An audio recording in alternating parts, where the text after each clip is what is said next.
রং নাম্বারে ফোন করে মেয়ে পটানোর উপায়। হাই বন্ধুরা, ওয়েলকাম ব্যাক।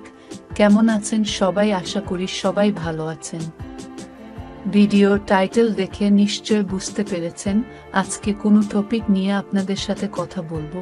হ্যাঁ বন্ধুরা, আজকের ভিডিওতে আমি আপনাদের জানাবো কিভাবে রং নাম্বারে কল দিয়ে কোনো মেয়েকে পটানো যায়, অথবা রং নাম্বারে কোনো মেয়েকে পটাতে চাইলে আপনাকে কি কি জানতে হবে বা আপনাকে কি কি করতে হবে সেগুলো নিয়েই আজকের আলোচনা। তো আপনি যদি কোনো অপরিচিত মেয়েকে ফোন করলে পটাতে চান, অথবা আপনার কোনো অপরিচিত মেয়েকে আপনি যদি নিজের পরিচয় গোপন রেখে পটাতে চান, তাহলে এই ভিডিওটি একদম শুরু থেকে শেষ পর্যন্ত দেখতে হবে। কথা দিলাম 100% উপকার পাবেন। চলুন দেরি না করে ভিডিওটি এখনই শুরু করা যাক। এই ধরনের নতুন নতুন ভিডিও পেতে মেয়ে পটানোর ফর্মুলা ইউটিউব চ্যানেলটি সাবস্ক্রাইব করে রাখুন। নাম্বার 1, ফ্রি টাইম এ কল করা। 99% ছেলেকে দেখি তারা কোনো মেয়েকে কল করার আগে একবার ভাবে না যে সে যে সময় মেয়েটিকে কল করতেছে সে সময় মেয়েটি ফ্রি থাকে কিনা। এটা তাদের মাথাতেই আসে না বা তারা এটা নিয়ে কখনো মাথা ঘামাই না। অথচ মশাই, আপনি যদি চান, আপনি যদি কোনো মেয়েকে কল করলে মেয়েটি যেন আপনার সাথে ঠান্ডা মাথায় কথা বলে, মেয়েটি যেন আপনার সাথে খুব ইন্টারেস্ট নিয়ে কথা বলে, তাহলে আপনাকে অবশ্যই এমন কোনো সময় কল করতে হবে যে সময় মেয়েটি একদম ফ্রি থাকে। তবেই মেয়েটির সাথে কথা বলে আপনি সুবিধা করতে পারবেন, মেয়েটিকে খুব সহজেই লাইনে আনতে পারবেন। তো আপনি যদি না জানেন মেয়েটি কখন ফ্রি থাকে, তাহলে আপনি এই দুটি কাজ সহজেই করতে পারেন। প্রথমত, কল করার পর আপনি মেয়েটিকে জিজ্ঞেস করতে পারেন আপনি কি এখন ফ্রি আছেন। তো আপনার এমন প্রশ্নে মেয়েটির রিয়াকশন দেখে আপনি বুঝে নিতে পারবেন মেয়েটি ফ্রি আছে কিনা। অথবা দ্বিতীয়ত, আপনি রাত 8টা থেকে 9টার মধ্যে মেয়েটিকে কল করতে পারেন, কারণ 95% মেয়েরাই এই সময় ফ্রি থাকে। তাছাড়া রাতে এতে মেয়েদের মাইন্ড অনেক ফ্রেশ আর রোমান্টিক থাকে। তাই আর পর থেকে ফোন কল এ কোনো মেয়েকে পটাতে চাইলে মেয়েটিকে রাতে কল করাটাই পারফেক্ট সময় হিসেবে বিবেচনা করে নেবেন। নাম্বার 2, কয়েকটা প্রশ্নের উত্তর আগে থেকেই মাথায় সাজিয়ে নিন। আপনি যখন রং নাম্বার এ কোনো মেয়েকে কল করবেন বা আপনার পরিচয় গোপন করে কোনো মেয়েকে কল করবেন, তখন আপনি কনফার্ম থাকেন মেয়েটি আপনাকে কয়েকটা প্রশ্ন অবশ্যই করবে। যেমন, আপনি কে? আপনি আমার নাম্বার কোথায় পেয়েছেন?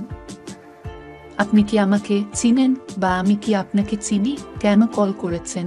কি চান বা কি বলতে চান? ইত্যাদি ইত্যাদি।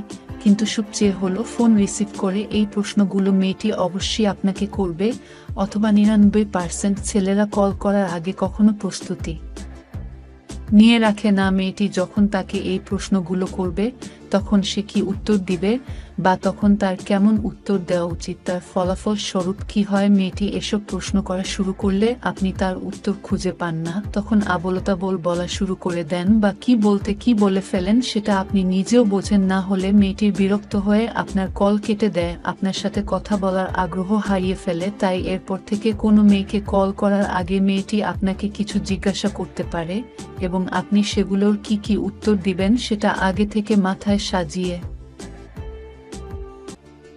নিয়ে তবেই মেয়েটিকে কল করবেন। তবে মেয়েকে আপনি লাইনে আনতে পারবেন, আপনার কথার জালে মেয়েটিকে হাসাতে পারবেন। মেয়েদের করা এসব প্রশ্নের কি কি উত্তর দিবেন সেটা না জেনে থাকলে আমার চ্যানেলে ভিডিও আছে, দেখে নিতে পারেন না। নাম্বার 3, অভদ্র আচরণ। রং নাম্বার থেকে কল আসা এই ব্যাপারটা সবার কাছে অনেক বিরক্তকর। তার উপর আবার যদি সেই মানুষটির আচরণ বাজে হয়, সে যদি বাকাত্তারা কথা বলতে শুরু করে, বেশি পাকনামো দেখানোর চেষ্টা করে, তো দুনিয়ার কোনো মেয়েই সেটা সহ্য করবে না। তার সাথে ভালো করে কথা বলা তো দূরের কথা, উল্টে অতিসাধারণ মেয়েও আপনার প্রতি অসাধারণ কয়েকটা গালি দিয়ে কলটা কেটে আপনাকে ব্লক করে দেবে। তাই রং নাম্বারে কোনো মেয়েকে পটানোর মূল মন্ত্র হচ্ছে অতি নম্র ভদ্র আচরণ। এটা ছাড়া আপনি অন্য কোনো উপায়ে কিছুতেই মেয়েটির মন নরম করতে পারবেন না, তাই আপনি যতই রাগী বাবা যে ভাষার মানুষ হন না কেন, আপনাকে একদম নম্র ভদ্র আচরণ দেখাতে হবে। মেয়েটি আপনার ভদ্র আচরণ দেখে বা ভদ্র ভাষায় কথা দেখে এতটা মুগ্ধ হয়ে যায় যে সে আপনার সাথে কথা বলতে বিন্দুমাত্র বিরক্ত বোধ না করে আপনার সাথে কথা বলতে তার জন্য ভালো লাগা কাজ করে। আর তবেই তুমি এটি আপনার সাথে আগ্রহ নিয়ে কথা বলবে, আপনাকে সময় দিবে, আর তবেই কিন্তু আপনি মেয়েটির সাথে কথায় এগোতে পারবেন, আপনাদের ব্যাপারটা সামনে এগোতে পারবে। কি কথা ঠিক বললাম তো? আপনি রং নাম্বারে মেয়ে পটানোর আগে এই 3টি কৌশল ফলো করলে অবশ্যই মেয়ে পড়াতে পারবেন। তো বন্ধুরা, এমন মজার মজার টিপস পরবর্তীতে আরও পেতে হলে কি করতে হবে? বেশি কিছু করতে হবে না, শুধু আমার চ্যানেলটি সাবস্ক্রাইব করে পাশে থাকা বেল আইকনটি অন করে রাখবেন আমার নতুন নতুন ভিডিও আপডেট পেতে। ভিডিওটি ভালো লাগলে অবশ্যই লাইক, কমেন্ট আর বন্ধুদের সাথে শেয়ার করতে ভুলবেন না। পরবর্তীতে আরও রোমান্টিক টিপস শেয়ার করব আপনাদের সাথে। ততক্ষণ পর্যন্ত ভালো থাকুন, সুস্থ থাকুন, বাই বাই। এই ধরনের নতুন নতুন ভিডিও পেতে মেয়ে পটানোর ফর্মুলা ইউটিউব চ্যানেলটি সাবস্ক্রাইব করে রাখুন।